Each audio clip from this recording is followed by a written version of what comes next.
పాల్పడ్డాడు. ఆమెపై అత్యాచార యత్నానికి పాల్పడ్డట్టు కూడా తెలుస్తోంది. మొత్తంగా అయితే విషయం తెలుసుకున్న తల్లిదండ్రులు ఆ టీచర్ను చెట్టు కట్టేసి చితక బాధిన పరిస్థితి అయితే అనకాపల్లి జిల్లాలో చోటు చేసుకుంది. అయితే స్కూల్స్లో స్టూడెంట్స్కు సేఫ్టీ లేదు అంటూ కూడా తల్లిదండ్రులు అయితే ఆందోళనకు దిగిన పరిస్థితి అనకాపల్లి జిల్లాలో చోటు చేసుకుంది. అనకాపల్లి ఎన్టీఎస్ స్కూల్ దగ్గర అయితే ఉద్రిక్త పరిస్థితి చోటు చేసుకుంది అని చెప్పొచ్చు. తమ బిడ్డపై లైంగిక దాడికి పాల్పడ్డ టీచర్ ప్రసాద్ను చెట్టుకు కట్టేసి దాడికి దిగారు అయితే తల్లిదండ్రులు. మొత్తానికి తమ బిడ్డ జీవితం కూడా నాశనమైందంటూ మనం బిగ్ టీవీ విజువల్స్ లో కూడా చూడొచ్చు. తల్లిదండ్రులు ఆందోళనకు దిగిన పరిస్థితి కనిపిస్తుంది. ఎంతో బాధపడుతున్న సిచ్యువేషన్ కూడా మనం అబ్జర్వ్ చేయొచ్చు. ఈ ఘటన వడ్డాది ఎన్టీఎస్ స్కూల్లో చోటు చేసుకుంది. విద్యార్థిని 9వ తరగతి చదువుతున్న విద్యార్థినిపై అయితే లైంగిక దాడికి టీచర్ ప్రసాద్ పాల్పడిన పరిస్థితి. దీనికి సంబంధించి తాజా అప్డేట్స్ అందించేందుకు మా ప్రతినిధి రాజు సిద్ధంగా ఉన్నారు. రాజు, చెప్పండి, అసలు ఒక టీచర్, విద్యాబోధన చేయాల్సిన టీచర్ ఇటువంటి నీచకమైన కార్యకలాపాలకు అంటే బిడ్డలపై లైంగిక దాడికి పాల్పడటం ఎంతవరకు సమంజసం? అక్కడ ఉన్న వారు ఏమంటున్నారు టీచర్కి సంబంధించి? ఇది అనకాపల్లి జిల్లా వడ్డాది ఎన్టీఎస్ ప్రైవేట్ స్కూల్లో జరిగినటువంటి ఘటన. ఈరోజు ఉదయం టీచర్ ప్రసాద్ తన క్లాస్ రూమ్కి సంబంధించి క్లాస్ రూమ్లో 9వ తరగతి చదువుతున్నటువంటి విద్యార్థిని క్లాస్ రూమ్లోకి రమ్మని చెప్పి ఎవరు లేకుండా ఉన్నటువంటి నేపథ్యంలో క్లాస్ రూమ్లోకి వెళ్ళిన తర్వాత వెనక నుంచి గేట్ వేసుకుని ఆమె నోరుని బలవంతంగా నోటిని నొక్కేసు తన మీద లైంగిక దాడి చేసే ప్రయత్నం అయితే చేశాడు. అక్కడ ఉన్నటువంటి టీచర్ ఈ విధమైనటువంటి లైంగిక దాడి చేసినటువంటి నేపథ్యంలో విదిలించుకుని ఊపిరాడక 9th క్లాస్ విద్యార్థిని, ఎందుకంటే 9th క్లాస్ విద్యార్థులు చిన్నపిల్లలుగానే ఉంటారు. టీచర్ ప్రసాద్ పెద్ద వ్యక్తి కావడంతో అతని చేతుల్లో నుంచి విదిల్చుకుని తను విద్యార్థిని బయటపడలేనటువంటి పరిస్థితి ఉంది. చాలాసేపు నోరు నొక్కి ఆమె మాట బయటకు రాకుండా అరవకుండా ఉండేలాగా ఆ టీచర్ ప్రసాద్ లైంగిక దాడి చేసే ప్రయత్నం అయితే చేసినటువంటి పరిస్థితి కనిపిస్తుంది. ఈ నేపథ్యంలోనే అత్యంత కష్టం మీద టీచరు కబంధ హస్తాల నుంచి కష్టపడి తను ఆ చేతిని విదిల్చుకుని అతని దగ్గర నుంచి బయటపడినటువంటి పరిస్థితి ఉంది. వెంటనే డోర్ని తీసి ఆ స్కూల్లో నుంచి బయటకు వచ్చి తల్లిదండ్రులకైతే సమాచారం అందించినటువంటి పరిస్థితి కనిపిస్తుంది. ఈ నేపథ్యంలోనే ఒకటి తల్లిదండ్రులతో పాటుగా ఇంట్లో ఉన్నటువంటి బంధువులు, స్నేహితులు మొత్తం అందరూ కూడా ఒక్కసారిగా అక్కడికి వచ్చారు. ఈలోపు స్కూల్ యాజమాన్యం కూడా పోలీసులకు అయితే ఫిర్యాదు చేసినటువంటి పరిస్థితి కనిపిస్తుంది.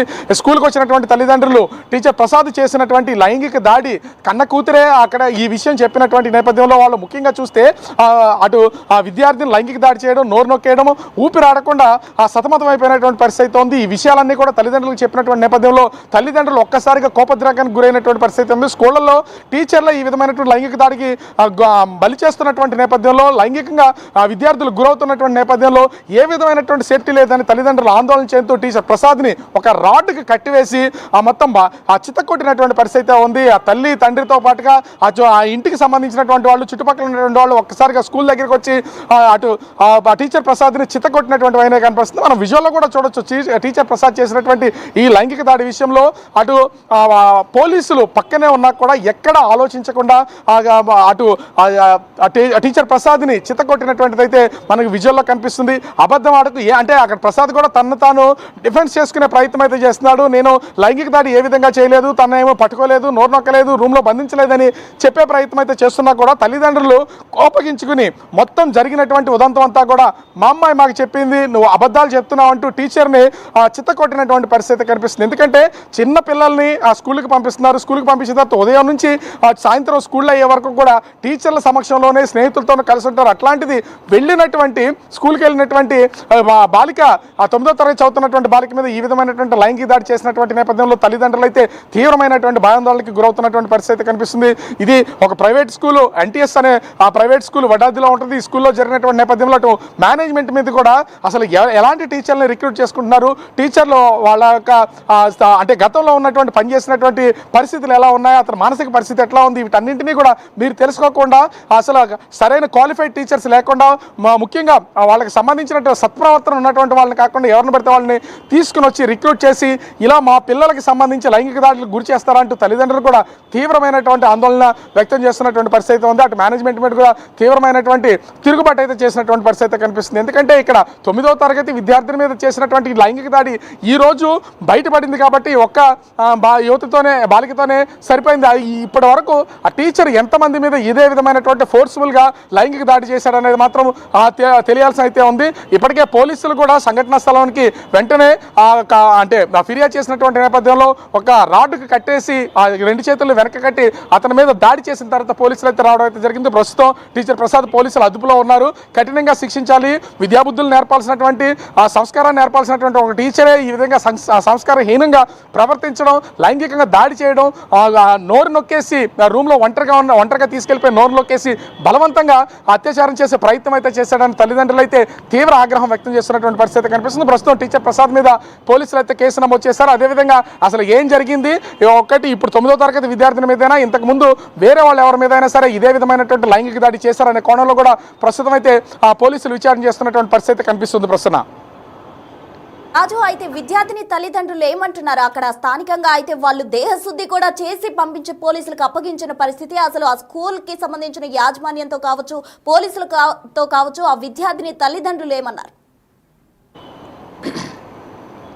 విద్యార్థి తల్లిదండ్రులు అయితే స్కూల్ యాజమాన్యం మీద ఇప్పుడు చాలా సీరియస్ అవుతున్నటువంటి పరిస్థితి ఉంది. నమ్మి స్కూల్కి పంపిస్తే ఈ విధమైనటువంటి క్వాలిఫైడ్ లేనటువంటి టీచర్ని తీసుకొచ్చి ఈ విధంగా లైంగిక దాడులు చేయించి మా పిల్లల బతుకులను ఈ విధంగా నాశనం చేస్తారంటూ మేనేజ్మెంట్ మీద కూడా ప్రస్తుతం అయితే విద్యార్థిని తల్లిదండ్రులు కోపద్రిక్తం అవుతున్నటువంటి పరిస్థితి కనిపిస్తుంది. దీనికి తోడు ఈ స్కూల్ మీద విచారణ చేయించాలని జిల్లా విద్యాశాఖ అధికారులకి, మండల విద్యాశాఖ అధికారులకి ఇప్పటికే సమాచారం అయితే అందించారు. వాళ్ళు వచ్చి విచారణ చేసిన తర్వాత స్కూల్ మీద కూడా వీళ్ళు యాక్షన్ తీసుకునే అవకాశం అయితే కనిపిస్తుంది. కానీ ఎందుకంటే ఇక్కడ ముఖ్యంగా చూస్తే విద్యార్థులు స్కూల్కి వెళ్ళిన తర్వాత మొత్తం అంతా కూడా టీచర్ల సమక్షంలోనే ఉంటుంది, వాళ్ళ సంరక్షణలోనే ఉంటారు. స్కూల్ మేనేజ్మెంట్కు ఖచ్చితంగా పర్యవేక్షణ నిరంతరం కొనసాగుతూనే ఉంటుంది ప్రతి స్కూల్లోనూ. ఎందుకంటే ఇప్పుడు చిన్న చిన్న స్కూల్లో సైతం ఖచ్చితంగా సీసీ కెమెరాలు అనేది స్కూల్ బయట ఆవరణలోనూ అదేవిధంగా రూమ్స్లో కూడా ఉండేలాగా ఏర్పాట్లు చేస్తున్నటువంటి పరిస్థితి ఉంది. కానీ జరిగినటువంటి ఈ లైంగిక దాడి స్కూల్కి వచ్చినటువంటి విద్యార్థిని ఉదయం స్కూల్కి రాగానే తీసుకుని ఆ రూమ్లోకి తీసుకెళ్ళిపోవడం, వెనక నుంచి డోర్లు వేయడం, బలవంతంగా నోరు నొక్కి అత్యాచారం చేసే ప్రయత్నం, అంటే లైంగిక దాడి చేసే ప్రయత్నం అయితే చేశాడు. ఇలా జరుగుతున్నా కూడా ఎందుకు పర్యవేక్షణ చేయట్లేదని అటు స్కూల్ యాజమాన్యం మీద కూడా తీవ్రంగా కోపద్రికలు అవుతున్నటువంటి పరిస్థితి కనిపిస్తుంది. ఇప్పటికే అటు మండల విద్యాశాఖ అధికారికి, జిల్లా విద్యాశాఖ అధికారికి సమాచారం అయితే అందించారు. అటు టీచర్ ప్రసాద్ని పోలీసులు అదుపులోకి తీసుకుని స్టేషన్కి తరలించినటువంటి నేపథ్యంలో విద్యాశాఖ అధికారులు వచ్చిన తర్వాత కూడా స్కూల్ మేనేజ్మెంట్ మీద విచారణ జరిపి వాళ్ళు ఖచ్చితంగా దీని మీద చర్యలు తీసుకునే అవకాశం అయితే కనబడుతుంది. ప్రస్తుతం మొత్తంగా అయితే అనకాపల్లి జిల్లాలో జరిగిన దారుణ ఘటనకు సంబంధించి అయితే తల్లిదండ్రులు భావోద్రేకపై ఆ వ్యక్తిపై కూడా దాడి చేసిన పరిస్థితి. అయితే ఎవరైతే తమ బాలికపై దాడి చేశాడో ఆ టీచర్ ఎవరైతే ప్రసాద్ ఉన్నారో అతనిని దేహశుద్ధి చేసిన పరిస్థితి అయితే అనకాపల్లి జిల్లాలో చోటు చేసుకుంది. దీనికి సంబంధించి వాళ్ళు పోలీసులకు కూడా ఫిర్యాదు చేశారు. పోలీసులు వచ్చే ముందే దేహశుద్ధి చేశారు తల్లిదండ్రులు, అలాగే పోలీసులు తీసుకెళ్లారు. మరోవైపు విద్యాశాఖ అధికారులకు కూడా వాళ్ళు కంప్లైంట్ చేసిన పరిస్థితి అయితే చోటు చేసుకుంది. మొత్తంగా అయితే అనకాపల్లి జిల్లాలో ఈ ఘటనతో స్కూల్స్ లో కూడా నమ్మకం లేని పరిస్థితి అయితే ఏర్పడింది అని చెప్పుకోవచ్చు. స్కూల్ నుంచి ట్యూషన్ పంపిస్తామండి, 5:30కి ట్యూషన్ పంపిస్తాము. పంపించి మళ్ళీ 8 గంటల దాకా ఇక్కడే వదిలేస్తామండి. అయితే ఇతను వచ్చి మేడం లేరు, ప్రిన్సిపల్ మేడం లేరట. లేరంటే ఆ టైంలో అసలు వీళ్ళు ఉండరు. కానీ ఎలా వచ్చాడో తెలియదు. పేపర్లు పట్టరమ్మంటే పేపర్లు పట్టుకురావడానికి వెళ్ళిందట. వెళ్తే గణేష్ నోరు మూసాడటండి. గణేష్ నోరు మూసి చెయ్యి పట్టిసాడటండి. గణేష్ నోరు ఎందుకు మూసావురా? ఎంత పిల్ల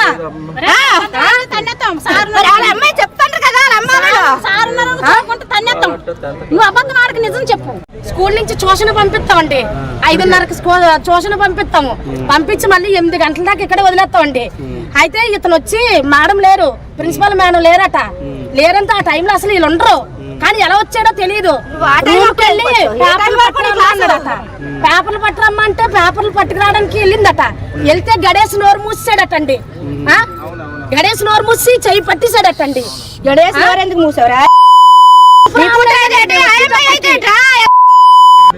ఎంత పిల్ల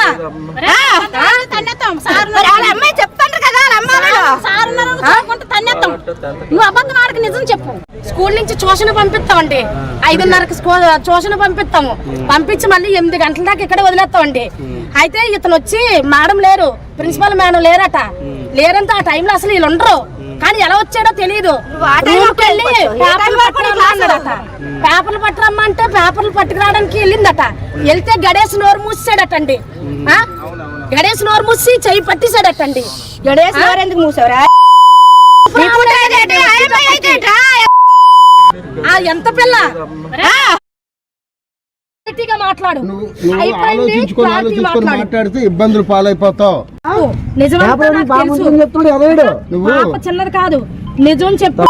నిజం చెప్పకపోతే ఇంకా నీకు ప్రాణాలు తీసేస్తాను. నిజం చెప్పు, క్లారిటీగా మాట్లాడు. మాట్లాడితే ఇబ్బందులు పాలైపోతావు. నిజం చిన్నది కాదు, నిజం చెప్పు.